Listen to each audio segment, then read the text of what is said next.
అది ఎందుకంటే అర్థం చేసుకోవడానికి సిద్ధంగా లేని మైండ్స్కి మనం ఎంత చెప్పినా అర్థం కాదు. బట్ ఇంత చర్చ అంటే బెంగళూరులో కానివ్వండి, రాష్ట్రంలో అంటే వాళ్ళకు ఎజెండా ఉంది క్లియర్గా. బెంగళూరులోను చెన్నైలోను ఈ సంస్థ వెళ్ళిపోయిన తర్వాత పెట్టుబడుల విషయంలోనో లేకపోతే అప్పుల విషయంలోనో ఇంత రాద్ధాంతం ఎందుకు జరుగుతుంది? అంటే మీరు ఇంత రాయితీలు ఇచ్చేస్తే కొంపలు మునిగిపోతాయి, మీకు ఇప్పటికే ఇదైపోయింది అదైపోయింది అంటే వాళ్ళు రాయితీలు ఇవ్వకుండా రాలేదుగా ఇప్పటిదాకా కంపెనీలు. 30 ఏళ్ల క్రితం 20 ఏళ్ల క్రితం వాళ్ళకు కూడా రాయితీలు ఇస్తేనే కదా వచ్చి ఉంటారు కంపెనీలు. అందరికీ నమస్కారం అండి. సార్, ముందుగా $15 బిలియన్ పెట్టుబడి మన ఆంధ్రప్రదేశ్ రాష్ట్రానికి తీసుకొచ్చిన కూటమి ప్రభుత్వానికి, చంద్రబాబు నాయుడు గారికి, నారా లోకేష్ గారికి, పవన్ కళ్యాణ్ గారికి శుభాకాంక్షలు తెలియజేస్తూ, నా అంశం ప్రస్తావించారు కాబట్టి ఒక 1 మినిట్ నా బ్యాక్గ్రౌండ్ కూడా చెప్తాను సార్. ఇప్పుడు 90s 2000స్లో సార్ డైలీ పేపర్ చదువుతున్నప్పుడు ఒక రకమైన రెవల్యూషను. ఆ రోజున SM కృష్ణ గారు అని చెప్పి కర్ణాటకలో ఒక ముఖ్యమంత్రి ఉండేవాళ్ళు సార్. చంద్రబాబు నాయుడు గారు పక్కన, SM కృష్ణ గారు పక్కన పోటీ పడి మరీ పరిశ్రమల్ని, ఐటీ కంపెనీలని మా స్టేట్కి రావాలంటే మా స్టేట్కి అని చెప్పి వాళ్ళు చాలా హెల్దీ కాంపిటీషన్ ఉండేది. 2 కంపెనీలు మన ఆంధ్రప్రదేశ్కి వస్తే 2 కంపెనీలు బెంగళూరు వెళ్ళటం, కర్ణాటక వెళ్ళటం అట్లా జరిగేస్తుంది. మా ముందు జనరేషన్స్ ఎవరో కూడా పెద్దగా చదువుకోలేదు. కానీ ఆ రోజున వస్తున్న ఐటీ భూము, చంద్రబాబు నాయుడు గారి విజన్ అవనివ్వండి, లేకపోతే ఐటీ పరిశ్రమలు మన ఇండియాకి వస్తున్న పరిస్థితుల్లో మా పెద్దవాళ్ళందరూ కూడా మాకు బాగా మోటివేట్ చేసేవాళ్ళు. మీరు బాగా చదువుకోవాలరా, మేము బాగా చదువుకోలేదు, మీరు చదువుకుని సాఫ్ట్వేర్ ఇంజనీర్ అవ్వాలని చెప్పి మాకు ప్రతిరోజు మోటివేట్ చేస్తూ ఉండేవాళ్ళు. ఆ న్యూస్ పేపర్లు చదివి మేము బాగా ఇంప్రెస్ అయ్యేవాళ్ళం. అంటే ఇంత ఒక 2 ముఖ్యమంత్రుల మధ్యన కంపెనీలు తీసుకురావడంలో ఎంత పోటీ ఉంటుందా అనే విధంగా ఆ రోజున మేము చిన్న వయసు నుంచి, స్కూల్ వయసు నుంచి కూడా బాగా చదువుకోవాలి, ఇంజనీర్ అవ్వాలి, సాఫ్ట్వేర్ ఇంజనీర్ అవ్వాలి, బెంగళూరులోనో హైదరాబాద్ లాంటి మహానగరాల్లో ఉద్యోగాలు చేయాలి, మైక్రోసాఫ్ట్ లాంటి కంపెనీ వచ్చిందంట. ఆ రోజున చిన్న వయసులో మైక్రోసాఫ్ట్ అంటే మాకు తెలియదు. కానీ నేను 14 సంవత్సరాలు ఐటీలో పనిచేశాను సార్. 14 years పనిచేశాను. తర్వాత రాజకీయంగా ఆకర్షితుడినై జనసేన పార్టీలో పనిచేశాను, అది వేరే విషయం. పనిచేస్తా ఉన్నాను. కాకపోతే ఆ రోజున మైక్రోసాఫ్ట్ అంటే చాలా పెద్ద కంపెనీ అంట, బిల్ గేట్స్ అంటే తెలుసు, కానీ మైక్రోసాఫ్ట్ ఏం చేస్తుందో తెలియదు ఆ రోజున చిన్న వయసులో.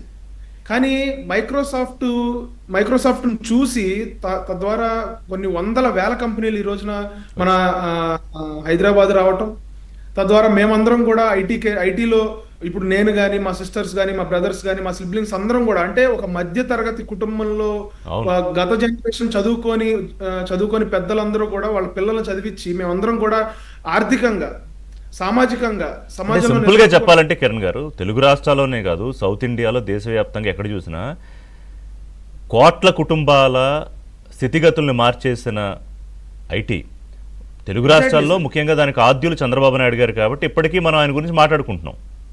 Exactly sir, exactly. ఆ రోజున చంద్రబాబు నాయుడు గారి విజన్ ని తదనంతరం వచ్చిన ముఖ్యమంత్రులు కూడా కంటిన్యూ చేశారు కాబట్టి ఐటీ సెక్టర్ నిలబడింది.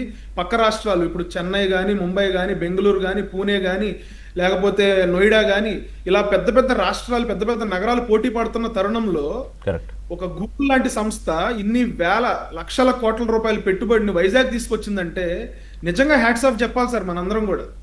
ఇప్పుడు మైక్రోసాఫ్ట్ వచ్చింది, నేను ఎప్పుడు మైక్రోసాఫ్ట్లో పనిచేయాల, కానీ మైక్రోసాఫ్ట్ను చూసి మన రాష్ట్రానికి వచ్చిన ఇతర కంపెనీలలో నేను పనిచేశాను. ఈ రోజున అంటే ఒక బ్రాండ్ అనేది ఫస్ట్ ఎస్టాబ్లిష్ చేస్తే ఒక సిటీలో కానీ, ఒక రాష్ట్రంలో కానీ, వాళ్ళని చూసి ఎన్ని వేల కంపెనీలు వస్తాయి, ఎన్ని లక్షల ఉద్యోగాలు పుట్టుకొస్తాయి అనేది ఈ వైఎస్ఆర్సీపీ వాళ్ళకి ఏం తెలుస్తుంది సార్? ఈ రోజున కర్ణాటక రాష్ట్రంలో ఉన్న ఒక మంత్రి అతను ఏడుస్తున్నాడంటే, అతను గగ్గోలు పెడుతున్నాడంటే అది వెళ్ళిపోయిందే అని బాధ, మన రాష్ట్రానికి రాలేదే అని బాధ. ఆ బాధను ఎట్లా వెళ్ళగక్కుతున్నాడు? మీరు ఆ ఫెసిలిటీస్ ఇస్తా ఉన్నారు, ఈ ఫెసిలిటీస్ ఇస్తా ఉన్నారు, ఆ రాయితీలు ఇస్తా ఉన్నారు, ఇన్ని బెనిఫిట్స్ ఇస్తా ఉన్నారు, అందుకే వచ్చిందంటా ఉన్నారు. అది వాళ్ళ ఏడుపుని ఎట్లా చెప్పుకోవాలో తెలియక వాళ్ళు బాధపడతా ఉంటుంటే, వెళ్ళిపోయింది మా చేతకానితనం వల్ల మన రాష్ట్రం నుంచి వెళ్ళిపోయింది అని చెప్పి అక్కడ మంత్రి బాధపడతా ఉన్నాడు. మన రాష్ట్రంలో కొంతమంది దౌర్భాగ్యులు వీళ్ళేం బాధపడతా ఉన్నారంటే, అరే వచ్చేసిందే, రాష్ట్రానికి రాకూడదు కదా, రాష్ట్రానికి 1,30,000 కోట్ల రూపాయల పెట్టుబడి వచ్చేసింది కదా, $15 బిలియన్ పెట్టుబడి వచ్చేసింది కదా అంటే నేను అడుగుతా ఉన్నా ఈ రోజున వైఎస్ఆర్సీపీ వాళ్ళని, వాళ్ళకి బిలియన్కి ఎన్ని సున్నాలు ఉన్నాయో తెలుసా సార్? మన తప్పు కూడా ఉంది సార్. ఇప్పుడు వాళ్ళ జ్ఞానం ఎంతవరకు? లోకేష్ గారు కనుక ఒక 10 నూడిల్స్ బండ్లు తీసుకొస్తే వాళ్ళకి అర్థమవుద్ది. లేకపోతే చిన్న చిన్న అంగళ్ళు 2-4 ఆ వైజాగ్ బీచ్ దగ్గర బీచ్లో పెట్టిస్తే వాళ్ళకి అర్థం అవుద్ది, అది పెట్టుబడులు అనుకుంటారు వాళ్ళు. ఈ రోజున ఇన్ని వేల కోట్లు లక్షల కోట్లు అంటే వాళ్ళకి అర్థం కాదు కదా సార్, వాళ్ళు తేలేకపోయారు కదా సార్. వాళ్ళకి ఇన్వెస్టర్ సమిట్ అంటే ఏంటి సార్? పెయిడ్ ఆర్టిస్టులను తీసుకొచ్చి వాళ్ళకి సూట్లు బూట్లు వేసి వాళ్ళని ఒక 120 కోట్ల రూపాయలు ఖర్చు పెట్టుకుని సమోసాలు స్నాక్స్ అని తినేసి వెళ్ళిపోతే అదే పెట్టుబడి వాళ్ళకి. అబద్ధాలు చెప్పుకుంటారు, 13 లక్షల కోట్లు వచ్చేసింది పెట్టుబడి అని చెప్పి అబద్ధాలు చెప్పుకోవటం వాళ్ళకి అలవాటు. కానీ ఇలా సుందర పిచ్చయ్య లాంటి వాళ్ళు, గూగుల్ CEO లాంటి వాళ్ళు, మేము ఇన్ని లక్షల కోట్ల రూపాయలు మేము మీకు పెట్టుబడి తీసుకొస్తా ఉన్నాం అంటే వాళ్ళకి అర్థం కావట్లేదు. వాళ్ళ జ్ఞానం ఎంతవరకు? రప్పారప్పమని నరకటం, లేకపోతే సోషల్ మీడియాలో వాళ్ళ కార్యకర్తలందరూ వాళ్ళ జ్ఞానం ఏ పాటిది? సోషల్ మీడియాలో ఫేక్ పోస్టులు షేర్ చేసుకోవటం, జగన్మోహన్ రెడ్డి గారు బూతులు తిట్టమంటే తిట్టడం, లేకపోతే ప్రతిపక్ష నాయకుల మీద లేకపోతే ఇతర పార్టీ నాయకుల మీద దాడులు చేయటం వరకు వాళ్ళకి తెలుసు తప్ప ఈ పెట్టుబడి ఏంటి, అసలు డేటా సెంటర్ ఏంటి, ఆర్టిఫిషియల్ ఇంటెలిజెన్స్ అంటే ఏంటి, మెషిన్ లెర్నింగ్ అంటే ఏంటి, ఇన్ని సిటీస్ని తట్టుకుని వైజాగ్కి రావాలంటే మనల్ని ఎంత నమ్మాలి? అది పైగా ఒక సంవత్సరం పాటు లోకేష్ గారు చేసిన ప్రయత్నం 2024